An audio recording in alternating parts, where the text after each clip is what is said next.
Hello guys! Nangangarap ka ba na magkaroon ng credit card pero hindi mo alam kung paano? Hindi mo alam kung saan pwedeng mag-apply ng credit card? And nakakatuwa talaga itong credit card na meron ako sa Metrobank. At alam niyo ba itong credit card ko sa Metrobank, napakabilis yung pagtaas ng credit limit. Ang first offer ng Metrobank sa akin na credit limit ay 25,000 pesos.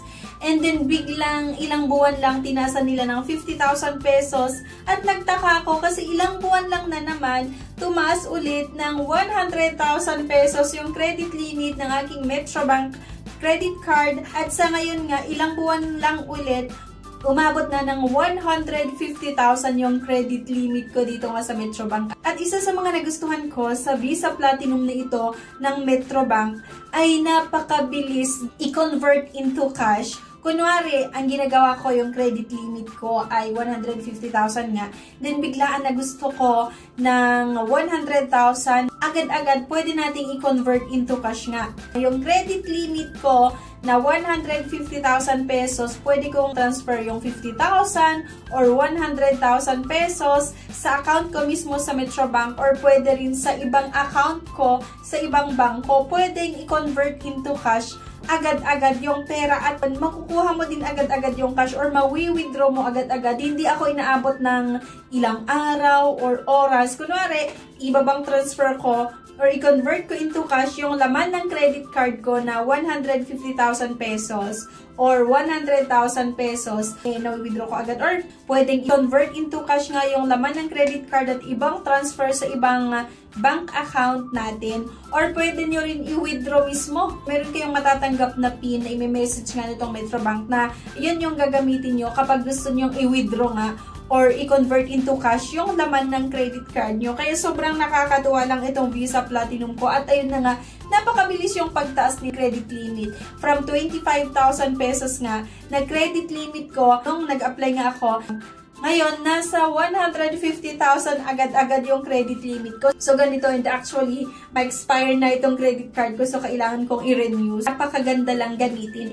Ang maganda kasi sa credit card, mga beshies, kung sakali na meron tayong panggagamitan. And yung credit card din kasi, napakarami yung mga promos na i-offer nila. At kung biglaan na kailangan talaga natin ng pera kasi meron tayong bibilhin, negosyo, gusto nating mag-expand ng business or nakulangan tayo sa budget, ay napakaganda lang itong credit card. Pero kasi make sure na kapag meron tayong credit card, dapat magbayad din tayo or maging responsable din tayo kung saan natin ginagamit nga ang ating credit card. So by the way, sa mga interested nga na gustong magkaroon din ng credit card, ilalagay ko na lang din sa comment section at sa description below yung code. Pwede nyo gamitin yung referral code ko, mga beshes ko ha, at ilalagay ko na lang din yung link kung saan kayo mag-a-apply. So, para ma-avail nyo yung ibang promos, kailangan gamitin nyo yung link na makikita nyo sa comment section at sa description below. At gamitin nyo nga yung referral code ko. But before anything, may pag-good news ako sa inyo, mga beshes, kasi magbabalik ang ating pa-cash and cellphone giveaways. So para sa ating cash giveaways, i-announce po natin every Saturday and Sunday. So mamimili ako ng mga best commenter natin. At syempre para sa ating pa-cellphone giveaways, i-announce po natin yan every 30th of the month. Kaya abangan nyo ang pagbabalik ng ating nagsisilakihang pa-premyo dito nga sa aking channel. So ito yung mechanics natin, panoorin nyo ito. subscribe na para makasali sa pa-GCash at cellphone giveaways na mai-announce every 25th of the month. Mechanics: 1. Find the 3 words in this video. 2. I-comment ang 3 words in order. Dito, pwede kayong mag-apply ng Metrobank Cashback Visa. Pwede rin Metrobank Reward Plus Visa, Metrobank Mastercard, Metrobank Toyota Mastercard, Metrobank Platinum Mastercard, Metrobank Travel Signature Visa, at yung Metrobank World Mastercard. So, para nga makapag-apply kayo ng Metrobank Credit Card, kailangan yung edad natin ay 18 to 70 years old at meron tayong landline number Dapat din meron kayong valid Philippine ID, TIN SSS or GSIS number, minimum income of 350,000 pesos. Credit card requirements, ang number 1, yung proof of identification nga. A copy of photo-bearing valid IDs issued by the Philippine government with date of birth. Ito yung sample ng ID nga, yung PhilSys ID, yung TIN ID, PRC ID, driver's license, passport, UMID, at yung PWID.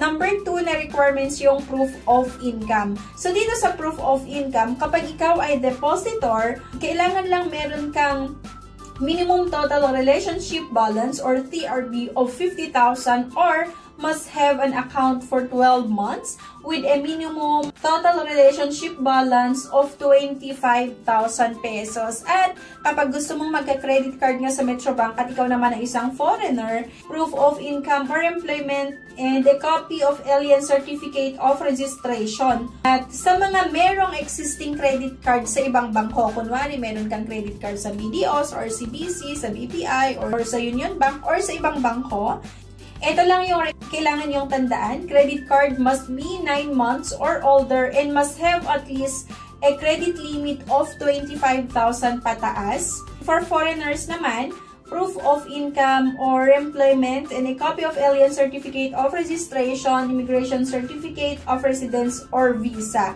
At para naman sa mga non-depositor at wala ding existing credit card kahit sa ibang bangko man lang, pwede pa rin naman kayong makapag-apply ng credit card sa Metrobank. Pag ikaw ay isang empleyado, copy of the latest income tax return, ITR, copy of latest income tax return, stamped as received by the BIR or its authorized agent bank, BSP numbers and so on, or the employee's copy of the BIR Form 2316 signed by the employer, and then yung copy of latest 3 months payslip from date of application at yung original copy of Certificate of Employment or COE. Only top 1,000 corporation must contain name, position, date of employment, and gross annual income.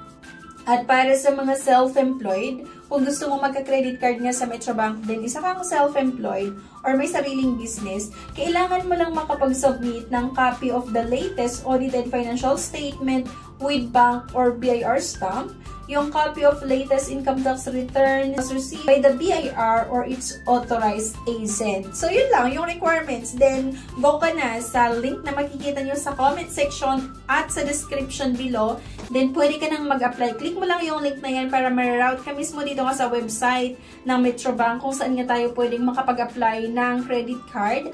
At gamitin nyo nga yung code ko, yung code or referral code na makikita nyo doon sa comment section at sa description. Diba? Mga promos, diba? Na meron itong Metrobank. Okay? So, go na. Kung gusto mo talagang magkaroon ng credit card at hindi mo alam kung paano mag-start, saan magsimula, then I think ito na yung pagkakataon mo para maka-avail. So, kailangan lang pumasa kayo sa eligibility criteria at dapat meron tayong requirements na mag-submit para nga makakuha kayo. And sabi ko nga sa inyo, napakaganda din talaga yung maitutulong ng credit card na to. Kasi syempre, kung meron tayong biglaan na panggagamitan, at least meron tayong maasahan. Kasi nga, based on experience, itong Visa Platinum na credit card ko nga, hindi ako nagkaroon ng problema kapag nagbabayad ako doon sa nagamit ko, ay agad-agad nakikita ko online kung okay na, kung bayad na tayo or kung lumabas na yung binayad natin, diba? At napakarami din talaga yung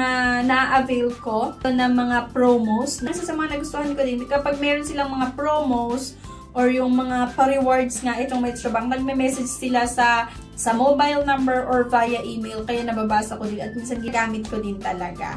Thank you guys! Bye!